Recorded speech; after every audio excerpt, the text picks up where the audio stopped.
So I log onto Venmo and Coinbase because I like to use different types of credit cards and debit cards. Some for that have rewards, crypto cashback. I don't keep the majority of my money, obviously, on exchanges. But even Venmo, which is not typically a cryptocurrency exchange, is down. Coinbase is down. Other account, basically centralized exchanges that require KYC are down because although we're in a decentralized space dealing with decentralized cryptocurrencies and blockchain for the most part, they all depend on the same AWS Amazon software, which I think is insane. Well, that being said, there's a simple solution to this. People that are freaking out are people that keep the majority of their money in on centralized exchanges.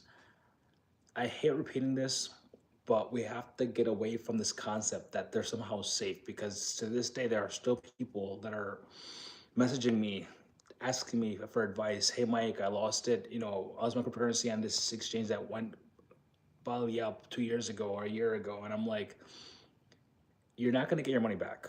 It's lost, but take this as a lesson, right? You didn't lose money. You paid for a lesson in this nascent space, which honestly, even I learned from keeping my money in banks that again, the government can levy your bank accounts. Bank accounts are safe, but that was after the 1920s, 1930s Great Depression crash, right? They changed the laws. But at the end of the day, we haven't had a crash like that because they keep inflating money, which is a different story for a different day, which is why cryptocurrency keeps going up in value. Stocks are hitting all-time highs. Gold is going up in value because debasement.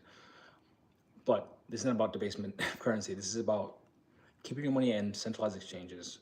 As long as we keep doing this, we're gonna keep making the same exact mistakes. Like a friend of mine said, the most you should keep on an exchange is maybe 10%. And that's for like paying bills or if you have stable tokens and you're thinking of buying a project once it hits a certain level. And then once you buy any cryptocurrency on a centralized exchange, which we call an on-ramp, Binance, Kraken, Venmo, etc., Robinhood, and they're all allowing this for the most part. Robinhood didn't allow you to send cryptocurrency out for a long time. Venmo didn't allow it, but now they all allow it in the US. Make sure that once you buy a cryptocurrency, you send it directly to either a hot storage solution, that's a wallet that's decentralized, but it's still online. Some people prefer that, although I think that's also just for DeFi, in my opinion, that you should just do it there, just to exchange for different, like you say you have $100 that you bought on Robinhood or Binance or another centralized exchange or Venmo of Bitcoin, and you send it to Exodus or Phantom, another hotware wallet, and then you use that to buy meme coins or another cryptocurrency project that you cannot necessarily get on certain exchanges like Robinhood. I know is very limited; they only have 10, but hardware wallets are where you have to keep your long store your crypto for long. Wait, keep the crypto that you're not planning on selling anytime soon. You have to keep it on centralized hardware wallets. Again, these are your Tangems, your Arculuses, your Ledgers. If you did that, if you kept 80 to 90% or maybe even more than that of your cryptocurrency off of centralized exchanges, off of Venmo, off of Robinhood, off of Kraken, etc., you would have not be freaking out right now. The exchanges are still down. I'm actually on them right now. To this moment, they've been down for like the last 12, 13 hours. You still have issues. Venmo is still saying, come back later. We're under maintenance.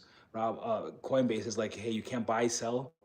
You can still use a credit card, debit card. I'm using it, but you can't buy, sell, or trade crypto right now because the exchanges are down. However, if you're on Phantom Wallet, you can. If you're on Exodus, you can. And guess what else you can do? If you have your cryptocurrency on Cold Harbor Storage, on a coin, on a Arculus, on a Ledger, on a Tangem, you can take the money from there and you can actually send it to Exodus or Phantom, another hardware wallet, do your trades, and then send it back to your hardware wallet. Again, you cannot do that with Coinbase right now. You cannot do that with Robinhood right now. You cannot do that with Venmo right now. And Venmo is not even a cryptocurrency provider. I don't even know why people would buy cryptocurrency on Venmo and Cash App and just keep it on there. Literally, you just use it to buy it, and that's it. Because you cannot trust these exchanges. And hey, they're well intentioned, but even let's just say, for example, that it's not about them going down. By the way, don't forget to like, subscribe, and share this video, and comment as well. Let's pretend that it's not about going, it's not gonna go down. Again, the government can still, at some point in the future, if they decide to, for whatever reason, label you, I don't know, a person who likes unalive people while riding planes. I can't say the word because, it's a little sensitive. That starts with a T.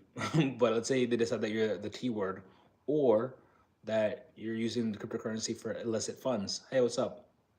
They can shut down your account. They can have the Coinbase or any centralized exchange shut down your account and drain your wallet and send it to the government, right? I mean, I listen. I'm against the pig butchering scam that happened in Vietnam. But look, if or Cambodia, whatever. But if the U.S. government could shut shit down abroad and seize the cryptocurrency, you think they can't do it to you?